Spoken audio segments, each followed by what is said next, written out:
साथियों, ये वीडियो उर्दू भाषा जो बेसिक शिक्षा परिषद में किताबें चल रही हैं उस पर बनाया हुआ ये दूसरा वीडियो है, जिसमें आपको किताबों में क्या है उसके बारे में बताया जाता है। कौन कौन से राइटर हैं, कौन कौन से सबक दिए हैं, किस उन्वान से दिए हैं, उनके बारे में आपको जानकारी इस वीडियो के ज़रिए दी जाती है, ताकि आपको इसकी पाठ्य वस्तु यानी कि निसाब के बारे में जानकारी हो जाए। क्योंकि आपको मालूम है कि शासन द्वारा यही बताया गया है कि इस बार जो टेट का एग्ज़ाम होगा वो कक्षा 1 से 8 तक की बेसिक शिक्षा परिषद में चलने वाली किताबों की विषय वस्तु को ही देखकर ही बनाया जाएगा। सिर्फ उसका कठिनाई इंटर तक होगा।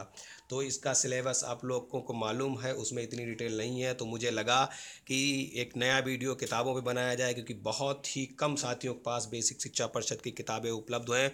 क्योंकि उर्दू की किताबें बहुत ही मुश्किल से मिलती हैं, बड़ी मुश्किल से मैंने इनको देखा। क्योंकि मुझे लगा कि आप लोग बार बार कह रहे हैं कि कुछ तैयारी करा दी जाए।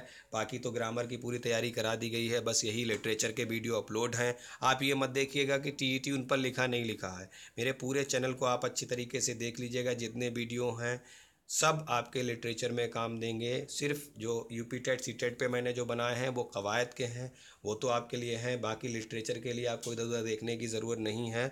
आप हमारे सभी वीडियो देख सकते हैं जिनमें सवाल पूछे गए हैं। क्योंकि उन्हीं से, जैसे बागो बहार है, फसाने जाब है, इनको आप जब पढ़ेंगे इन्हीं से सवाल बनता है, किताबों से बनता है। तो ज़्यादा बात ना करते हुए, पहले हमने इससे पहले कक्षा 6 की जो यानी कि दर्जा 6 की जो किताब थी उसके बारे में हमने डिटेल से बताया कि उसमें कौन से सवाल सबक हैं, उनको किसने लिखा है, कितनी नज़में हैं, कौन सी नस्र है, क्या क्या कहानियाँ हैं, कौन कौन मशहूर अदीब हैं, उनके ऊपर थोड़ा सा मुख्तर नज़रिया हमने नज़र डाली कि क्या क्या आता है, मुख्तर जानकारी आपको दी। तो अब आइए हम चलते हैं क्लास जो है 7 की आज उर्दू की किताब में क्या है, देखते हैं उसकी फहरिस्त को, यानी कि संदर्भ वो सूची को, जिसमें आपके सब पाठ और या सबक के नाम दिए होते हैं, क्या क्या उसके अंदर होता है, तो उनके बारे में आपको जानकारी देंगे। तो जो साथी हमारा ये पहली बार वीडियो देख रहे हैं उनसे उम्मीद करता हूँ कि इससे पहले वाला वीडियो देख लें, क्योंकि जब तक आप पहला वीडियो नहीं देखेंगे आपके ये वीडियो समझ में नहीं आएगा। और अगर आपने मेरा चैनल सब्सक्राइब नहीं किया है तो आपको चैनल सब्सक्राइब कर लेना चाहिए, क्योंकि आपके लिए हम इतनी मेहनत करके वीडियो बनाते हैं। कोई चार्ज नहीं है, कोई पैसा इसमें नहीं खर्च होता है। तो आप बिना सब्सक्राइब करके ना देखें वीडियो। उम्मीद करता हूँ कि हमारी बात आप ज़रूर मानेंगे और हमारे चैनल को सब्सक्राइब करेंगे। तो आइए चलते हैं हम आज दर्जा 7 की 7 की किताब हमारी ज़ुबान, जिसमें क्या है। तो ये हमारी ज़ुबान जो कि दर्जा 7 की किताब है, इसमें देखिए क्या दिया गया है, आप लोग अच्छी तरीके देख लिए। इसका नाम है हमारी ज़ुबान, जो कि 7 दर्जे में पढ़ाई जाती है बेसिक शिक्षा परिषद में।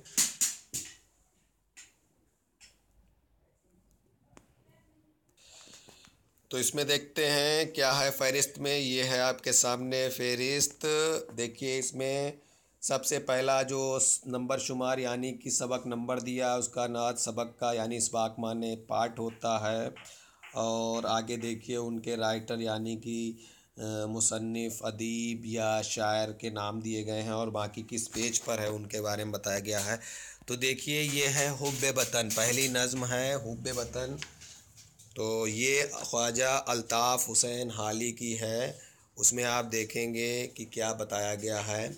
इस नज़्म में हाली ने अपने मुल्क से प्यार करने की बात बताई है कि किसको कितनी मोहब्बत है अपने मुल्क से। और ये बहुत ही मशहूर अदीब हैं। तो इसमें हाली ने मुल्क से मोहब्बत करने वालों का ज़िक्र किया है। इसके उन्वान देखिए होता है इस चीज़ से शुरू, ऐ वतन ऐ मेरे वहिश्त बरी, सच बता तू सभी को भाता है, या कि मुझसे ही तेरा नाता है।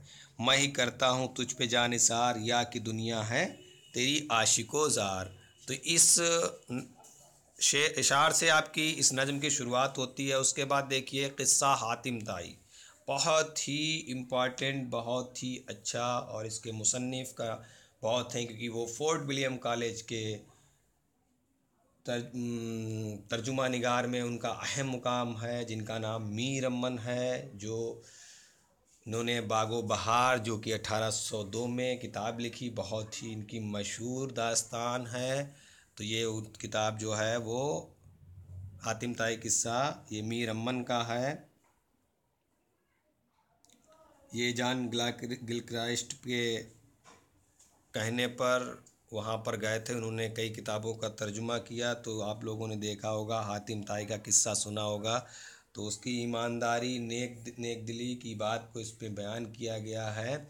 और उसके बाद में बादशाह नौफिल उसको बहुत ही अच्छा उम्दा इनाम भी देता है। उसके बाद तीसरा सबक देखते हैं, नेक सोबत का असर। ये जो सबक है, ये मौलवी नज़ीर अहमद जो नाविल नबीसी के बानी समझे जाते हैं, उन्होंने अपने नाविलों से समाजी इस्लाह का काम लिया है। उनकी ज़ुबान बहुत सादा और मुहावरा होती है। ये सबक उनकी एक नाविल तौबतुल नसूह से लिया गया है। इसके अलावा मरातुल उरूस, बनातुल नाश और रुआए सादिका भी इनके मशहूर नाविल हैं। तो ये उनका बहुत ही मशहूर नाविल से एक मज़मून लिया गया है। तो नाविल ये मौलवी नज़ीर अहमद हैं। आइए देखते हैं 4 नंबर, बारिश का पहला कतरा। ये नज़्म है इस्माइल मेटी की, जो इससे पहले बता चुका हूँ, जो बच्चों के बहुत ही मशहूर शायर अदीब हैं। इन्होंने बच्चों के लिए बहुत सी अच्छी अच्छी नज़में और कहानियाँ लिखी। इनकी लिखी हुई किताबें आज भी मकबूल हैं। इनका जो शुरुआत होती बारिश के पहले क़तरे से, तो देखिए, घंघोर घटा तली खड़ी थी पर बूंद अभी नहीं पड़ी थी, हर क़तरा के दिल में था ये क़तरा, नाचीज़ हूँ मैं गरीब क़तरा। तो ये इनकी नज़म की शुरुआत इस शेर से होती है। अब आइए अगला 5 नंबर वो सबक देखते हैं, बहस व तकरार। ये भी एक मज़मून है जो सर सैयद का नाम से लिखा गया है। सर सैयद ने लिखा है इसको। तो इसमें बहस और तकरार, यानी कि जब आपस में लोग बैठते हैं तो बातचीत करते हैं, और बातचीत बाद में ज़्यादा बहस जब हो जाती है तो उसमें तकरार यानी कि लड़ाई होने लगती है। इस पर इन्होंने बहुत ही अच्छा एक मज़ाहिया तरीके से इन्होंने इसको पेश किया है इसमें। तो ये सर सैयद अहमद खां बहुत ही मशहूर अदीब हुए हैं, जो 1898 में पैदा हुए थे। इन्होंने ही अलीगढ़ मुस्लिम यूनिवर्सिटी की बुनियाद रखी। तो आइए देखते हैं अगला, होली नज़्म। ये इन्होंने जो है नज़ीर अकबर आबादी, जिनको मैं पहले बता चुका हूँ, उन पर जानकारी भी दे चुका हूँ, ये उनकी नज़्म है। तो इसके लिए आप इनकी पैदाइश के लिए पिछला वीडियो जो देखेंगे उसमें बता दिया है। तो इसमें देखिए इनके शेर जो नज़्म की शुरुआत होती है वो इस शेर से होती है, आज हम के ऐशो तरफ क्या क्या जब हुस्न दिखाया होली ने, हर आन खुशी की धूम होगी यूँ लुत्फ़ जताया होली ने। अगला देखते हैं 7 नंबर सबक जो है, ये इंसाफ कहाँ है। ये एक मज़ाहिया मज़मून है जो मशहूर मज़ाह निगार कन्हैया लाल कपूर ने लिखा था।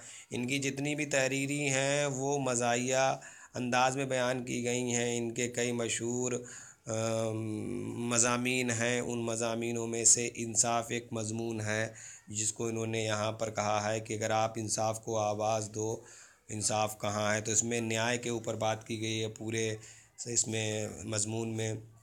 आगे देखते हैं सबक नंबर 8, ये हिम्मत मर्दा नज़्म है, जो मौलाना मोहम्मद हुसैन आज़ाद, ये भी बहुत मशहूर अदीब हुए हैं। इन्होंने बच्चों की बहुत मुफीद नज़में लिखी हैं। ये 1830 में इनकी पैदाइश हुई थी, इनकी वफ़ात 1910 में हुई थी। इन्हीं की किताब आब हयात है, जिसके बारे में मैंने पिछले वीडियो में बताया है। आप उर्दू लिटरेचर के वीडियो देखिएगा, उनमें ये सवाल सब मिलेंगे।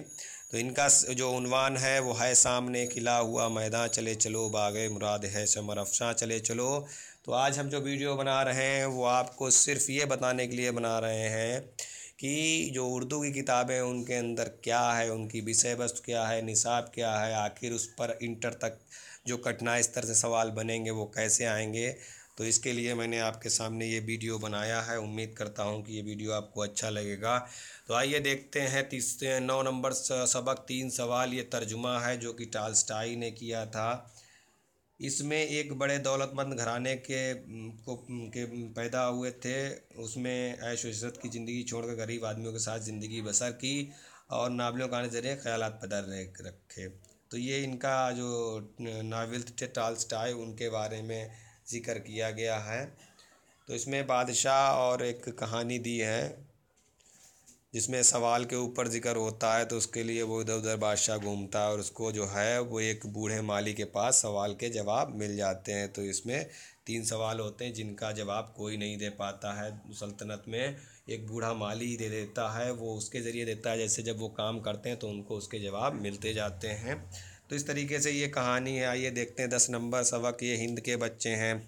ये नज़्म जो है फ़िराक गोरखपुरी की है। ये बहुत ही मशहूर शायर हुए। इन्होंने हिंदी, अंग्रेज़ी, संस्कृत में बड़ी माहिरियत हासिल की है। ये इलाहाबाद यूनिवर्सिटी के उस्ताद रहे हैं। इनका देखिए, इनकी जो हिंद के बच्चे हैं यानी कि हिंदुस्तान के बच्चे, उस पर एक नज़्म कही है। दयारे हिंद था गहवारा याद है हमदम, बहुत ज़माना हुआ किस किस के बचपन का, अपनी ज़मीन पे खेला है राम का बचपन, इसी ज़मीन पे इन नन्हे नन्हे हाथों ने। तो इसमें इन्होंने जो भी मशहूर हिंदू धर्म मज़ाहब के जो देवी देवता उनका भी ज़िक्र किया है, और जो उर्दू के मशहूर अदीब हैं उनकी शुरुआत की है। बादशाहों का भी ज़िक्र किया, उनकी अज़मत व शान के बारे में बयान किया गया है। आइए देखते हैं 11 नंबर सबक। ये उर्दू ज़ुबान की इब्तिदा नाम से एक जो है ये मज़मून है जो सैयद एहतशाम हुसैन ने लिखा था। इसमें उर्दू की ज़ुबान की शुरुआत यानी इब्तिदा को कहते हैं प्रारंभ, शुरुआत कैसे हुई है इसके बारे में पूरा जिक्र किया गया है कि सबसे पहले अरबों और ईरानी लोग यहाँ व्यापार करने आए थे, जिसके बाद आपस में मिलजुल कर एक नई भाषा का जो है वो पैदा हुई, जो कि आपस में मिलजुल कर उसको जो है उर्दू ज़ुबान नाम दिया गया। इस पर लिसानियत के अंतर्गत मैंने एक वीडियो बना दिया है, उसको आप अच्छी तरीके से पूछ सकते हैं, तो उसमें मालूम हो जाएगा कि उर्दू पंजाबी भाषा है किसने कहा, उर्दू दिल्ली की भाषा किसने कहा, उर्दू दक्कन की भाषा किसने कहा। तो इसके लिए आप लिसानियत डालेंगे तो उसमें आपको मेरा ये वीडियो बन जाएगा। इसमें से भी यूपी टेट में, सी टेट में 1-2 सवाल आ जाते हैं, तो उनको भी देखिएगा। आइए देखते हैं अगला 12 नंबर सवाल। ये रामायण और महाभारत दो किताबें हैं जिन पर एक उन्वान लिखा गया है। ये पंडित जवाहरलाल नेहरू की मशहूर किताब है, उसमें से लिया गया है। तो ये किसका है? पंडित जवाहरलाल नेहरू की ये किताब है, बाप के खत बेटी के नाम। उसमें रामायण और महाभारत का जिक्र किया गया है। तो इसमें वेदों के ज़माने के बारे में बात की गई है कि किस तरीके से वेद थे, और रामायण महाभारत में क्या क्या इसके बारे में भी जिक्र किया गया। अब देखिए, खोना खोटा सोना होता है। इसमें क्या होता है, एक धोखा देने वाली बात आती है। ये इस पर बहुत अच्छी कहानी है। 2 लोग होते हैं, अपना सोना खोटा जो है ले जाके बेच देते हैं। विमल चंद्र होता है, सुरेंद्र होता है, हरिमल। बहुत ही अच्छी कहानी है, बहुत मज़ाहिया रूप से में इसमें दिखाया गया है। उसको पढ़ेंगे तो आपको बहुत ही अच्छा लगेगा। तो ये डॉक्टर जाकिर हुसैन की जो है एक कहानी है। आइए देखते हैं अगला चांद और शायर। ये बहुत ही मशहूर नज़्म है। ये कभी कभी जो है पूछा जा सकता है ये किसकी है, तो मैंने पहले बताया बहुत ही मशहूर शायर अल्लामा इकबाल की है, जिन्होंने सारे जहाँ से अच्छा हिंदुस्तान तराना भी लिखा था। इन्होंने चांद और शायर के नाम से ये नज़्म लिखी है। और देखते हैं इसमें शायर और चांद 2 टुकड़ों में नज़्म की। शायर में पहला बंद जो है, जो ऐ चांद तुझसे रात की इज़्ज़त है लाज है, सूरज का दिन को और तेरे शब को राज है। तो इसमें ये शायर से शुरुआत है। चांद के बारे में बताया गया, सूरज अगर ना हो तो गुजारा नहीं मेरा, मांगा हुआ है नूर है अपना नहीं मेरा।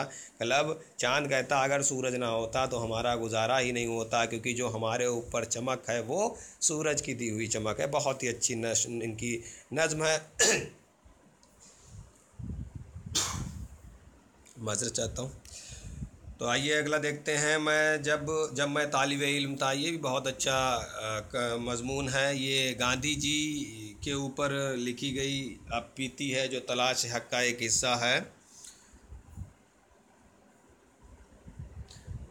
तो ये महात्मा गांधी की आप बीती यानी कि तलाश हक़ का युक्ता है। इसमें जो है उनके बारे में बताया गया है किस तरीके से उन्होंने पढ़ाई की थी। मतलब जब गांधी जी पढ़ाई कर रहे थे उनकी, तो उस कहानी को इस में बयान किया है कि जब मैं तालिबे इल्म था। तो गांधी जी जब पढ़ाई करते तो उनके बारे में क्या क्या उनके साथ हुआ, कैसे पढ़ाई की, इसके बारे में इस पार्ट में जो है सबक में दिया गया है। अगला देखते हैं तराने बेदारी। ये देखिए, ये तराने बेदारी ये भी एक नज़्म है। तिलक चंद महरूम उर्दू के मशहूर शायर हैं, जो 1887 में पैदा हुए थे। इनका पेशा मौलवी था। इनकी बहुत ही मशहूर नज़में हैं। उन मशहूर नज़मों में एक नज़्म तराने बेदारी है जो बच्चों को सवेरे उठने की नसीहत देती है। जैसे उठो लाल अब जब आंखें खोलो, उस तरीके से उर्दू में बनी है। वक्त सहर है सोने वालों, ध्यान किधर है सोने वालों, जागो नींद के मत वालों, लुत्फ़ सहर के खोने वालों। ये बच्चों पर बहुत ही अच्छी है। तो ये इसका शुरुआत इस उन्वान से हुआ है, शेर से। अगला देखते हैं 17 नंबर कहानी। ये आदमी की कहानी है। ये प्रोफेसर मोहम्मद मुजीब जो जामिया मिलिया इस्लामिया के वाइस चांसलर थे, इन्होंने कई किताबें लिखी हैं, कहानियाँ भी लिखी हैं। इनकी जो मशहूर किताब है दुनिया की कहानी है, उसी में से ये एक सबक ले लिया गया है जिसका नाम रखा आदमी की कहानी। तो इसमें एक शख्स का जिक्र किया गया है, बहुत अच्छी तरीके से उसके अखलाक को बताया गया है। और उसके बाद उसने किस किस तरीके से आविष्कार किया है कि गोला कैसे बना, पृथ्वी के बारे में उसने बताया है कि पृथ्वी कैसी थी, आग के गोले की तरह थी। तो ये सब इसमें जोग्राफिकल भी बातें भी बताई गई हैं। तो ये आपका हो गया 17 नंबर सबक। अब आइए 18 नंबर देखते हैं, मेरी साइकिल। ये बहुत ही मशहूर है, ये पतरस बुखारी का है। इसमें मेरी साइकिल की बात होती, बहुत ही मज़ाहिया मज़ामीन है। ये बार बार उच्च इम्तहानों में, उर्दू के इम्तहानों में ये पूछा जाता है। तो इसमें एक बाइसिकल का जिक्र किया जाता है। टूटी फूटी बाइसिकल होती है, उसको जो है वो एक दूसरे दोस्त को बेच दी जाती है, वो उसमें पैसे लगा लगा के। बहुत ही अच्छा है, इसको जब आप पूरा पढ़ेंगे बहुत ही अच्छा लगेगा। तो आइए देखते हैं अब अगला 19 नंबर सबक। ये आपका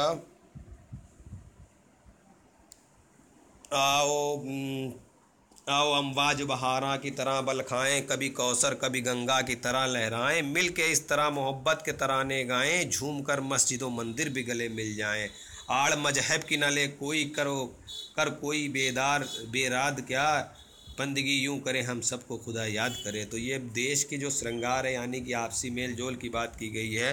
तो बहुत ही अच्छी नज़्म नज़ीर बनारसी ने लिखी है, जो आपस में तमाम मज़ाहिबों को साथ लेकर चलने का एक पैगाम देती है। तो ये बहुत ही अच्छी नज़्म नज़ीर बनारसी की। ये देखते हैं अब ज्वालामुखी। तो ये मौसूद हसन रिजवी अदीब, उर्दू के मशहूर मुमताज़ हैं, जिन्होंने ये एक ज्वालामुखी मज़मून लिखा है। इसमें बताया गया है कि ज्वालामुखी किस तरीके से उसकी इब्तिदा होती है और कैसे कैसे उसका विस्फोट होता है, इसके बारे में इन्होंने ज्वालामुखी। तो सभी साथी जानते होंगे ज्वालामुखी क्या होता है, तो इसमें बताया। अगला देखिए 12 है बचपन की याद। इसमें देखिए मुंशी दरगाह साहिब सरवर जहाँ आबादी हैं, जो 1873 में पैदा हुए थे। इनकी ज़ुबान सीधी और आसान होती है। इन्होंने बचपन का ज़माना याद किया और उस याद होने पर ही इन्होंने बचपन की याद के नाम से एक नज़म लिख दी। बहुत ही अच्छी नज़म है, इसमें आपको भी अपना बचपन याद आ जाएगा। देखिए पढ़ता हूँ इसके कुछ अशार। फिर खाक का घिरौंदा आंगन में बना लो, छोटी सी अपनी कश्ती पानी में फिर बहा लो, तफली के प्यारे प्यारे मासूम गीत गा लो, फिर बांसुरी बजा लो, फिर झुनझुना बजा लो, वो 2 दिन को ए जवानी दे दे उधार बचपन। मैंने बोला जब जब छोटे छोटे बचपन था हम लोगों का, तो उसमें क्या करते थे, छोटे छोटे घर बनाते थे, उसमें गुड्डा गुड़िया की शादी वगैरह करते थे, एक दूसरे से खाना ही बनाते छोटी छोटी पतीलियों में। तो उसका जिक्र इन्होंने बचपन की याद में किया है। बहुत ही अच्छी नज़्म है, पढ़ के सुनाता, लेकिन टाइम वीडियो ज़्यादा लंबा होता जा रहा है, तो उसको शॉर्ट में करने के लिए मुझे थोड़ा शॉर्ट में और बताना होगा। ये देखिए 22 नंबर जो है, ये अनाथ लड़की के उन्वान से एक कहानी है जो प्रेमचंद ने लिखी थी। प्रेमचंद का नाम बताना चाहूँगा, मुंशी धनपत राय था और इनका फ़र्जी नाम नवाब राय था। तो उन्होंने जो है बहुत से अफसाने लिखे। इनका एक अफसाना मशहूर अनाथ लड़की भी है, जिसमें इन्होंने एक पुरुषोत्तम दास के नाम का जो है वो आदमी होता है, तो उस पर ज़िक्र किया है कि अनाथ लड़की को कैसे किस तरीके से वो पालता है, उसके बारे में ज़िक्र है। बहुत बड़ा पार्ट है, ये सबक है आपका। और उसके बाद देखते हैं हम 23 नंबर सवाल, रात और रेल। ये बहुत ही मशहूर, मतलब ये बेसिक के लिए नहीं, मैं इसलिए बता देता हूँ मशहूर, जो इम्तहान आते हैं, जैसे आप उर्दू के कोई LT देंगे, GIC देंगे, या कोई भी TGT का एग्ज़ाम देंगे, तो उसमें जैसे रात और रेल ये नज़म किसकी है ये आ जाता, तो ये उसके हिसाब से बहुत इंपॉर्टेंट है। तो जब वहाँ इंपॉर्टेंट है तो बेसिक के क्वेश्चन बनाने वाले तो वही होंगे। तो उम्मीद है कि लिटरेचर में हो सकता है वो इसी को आपके सामने रख दें, तो इसीलिए बता देता हूँ। क्योंकि अभी तक जैसे उर्दू TET में नहीं पूछा गया है, लेकिन मैं आपको ये बताना चाहूँगा कि कुछ चीज़ें होती हैं जो वो पुराने पेपरों में आए हुए पूछी जा सकती है। अच्छा सिलेबस में है तो कोई कहा भी नहीं जा सकता कि इस पे उसको नहीं पूछा जा सकता है। तो मैं तो चाहूँगा कि आप लोग इनको भी तैयार करके ही जाइएगा। रात और रेल उनकी बड़ी अच्छी नज़्म है, मजाज हैं जो बहुत ही अच्छे मशहूर जदीद शोरा हैं हुए हैं। फिर चली है रेल स्टेशन से लहराती हुई, नीम शब की खामोशी ज़ेर लब गाती हुई, डगमगाती झूमती सीटी बजाती खेलती, वादिये कहसार की ठंडी हवा खाती हुई, जैसे मौजों की तरन्नुम जैसे चल परियों के गीत, एक ले में हज़ारों जुमरे गाती हुई, रात की तारीखों में झिलमिलाती कांपती परियों पर दौड़ तक सीमाब झुकाती हुई।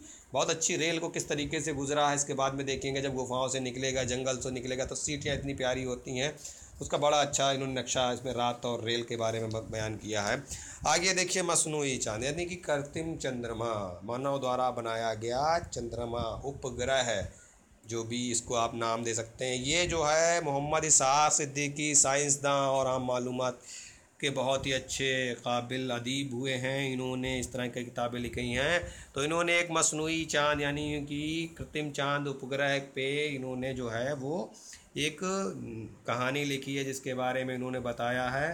तो ये तो मालूम ही हो जाएगा कि इसमें मसनूई चांद यानी उपग्रह के बारे में बताया जाएगा, उपग्रह किस तरीके से काम करते हैं, हमको कैसे, जैसे हम जो बात कर रहे हैं ये आपके पास कैसे पहुंच जाती है। सब उपग्रह यानी कि सैटेलाइट का ही कमाल होता है। तो इसके बारे में इस पूरे पार्ट में ध्यान किया गया है। अब आइए देखते हैं सवाल नंबर 25, मुर्ग असीर की नसीहत। ये मशहूर मसनवी निगार दयाशंकर नसीम का, गुलजार नसीम की जो वजह से मशहूर हुए थे। तो इनकी एक ये मसनबी से नज़्म है जो मुर्ग असीर की नसीहत से ली गई है, क्लब उसमें से इस उन्वान से ली गई है। एक मुर्ग हुआ असीर सयाद, दाना था वो तायरे चमनजाद, बाला जब उसने बांधे बाजू, खिलता नहीं किस तमा पे है तू। तो ये इसके बारे में इन्होंने दिया है, चिड़िया के ऊपर दे दिया किस तरीके से क्या उसको नसीहत ली है। इसके बाद देखते हैं इस किताब का आखिरी सबक 26 नंबर, बढ़ती आबादी और हमारे शहर। पहले इससे पहले देखिए छठे में भी आपसे पूछा गया था बढ़ती आबादी पर, और इसमें भी आपसे एक मजमून पूछा गया है। तो ये एक जनसंख्या पर ही दोनों मजमून हैं, इनका राइटर नहीं दिया गया है। तो इसमें से इक़्तिबास आने के ज़्यादा चांस रहते हैं, तो इसको भी आप ध्यान रखिएगा क्योंकि इनमें से थोड़े मुश्किल सवाल बनते हैं। अगर वक्त मिलता है तो इस पर मैं इक़्तिबास बनाकर आपको कुछ बताने की कोशिश करूँगा। इसके लिए आपसे उम्मीद करता हूँ कि हमारे वीडियो को ज़्यादा से ज़्यादा लोगों में शेयर कीजिए। अभी तक हमारे चैनल पे 5000 की भी तादाद नहीं हुई है। उम्मीद करता हूँ कि आपके जितने भी साथी उर्दू टीटी से लिए अप्लाई कर रहे हैं तो आप उनका वीडियो लिंक हमारा जो है वो शेयर करिए। और अगर आप चाहते हैं इस पर लगातार और भी अपलोड किए जाएं तो आप हमारे इस चैनल की तादाद बढ़ाइए। इंशाल्लाह वक्त निकाल कर हम भी आपके लिए ज़्यादा से ज़्यादा वीडियो अपलोड करेंगे। वैसे भी उर्दू के लिए मैंने ज़्यादातर वीडियो अपलोड कर दिए हैं। अगर आप उतने ही वीडियो तैयार कर लेते हैं, अच्छी तरीके से मशक कर लेते हैं तो इंशाल्लाह 25 प्लस आपका 25 हो जाएगा। और जैसे जैसे मुझे अगर इम्पॉर्टेंट कोई चीज़ लगती है, जैसे आज मुझे ये इम्पॉर्टेंट लगा, बहुत ज़रूरी था इसको पोस्ट करना, क्योंकि इसको पढ़ के बिना आपको यही नहीं मालूम होगा कि कक्षा 6 से 8 में क्या है। तो उसके मद्देनज़र हमने सोचा कि ना इस पर वीडियो अपलोड किया जाए।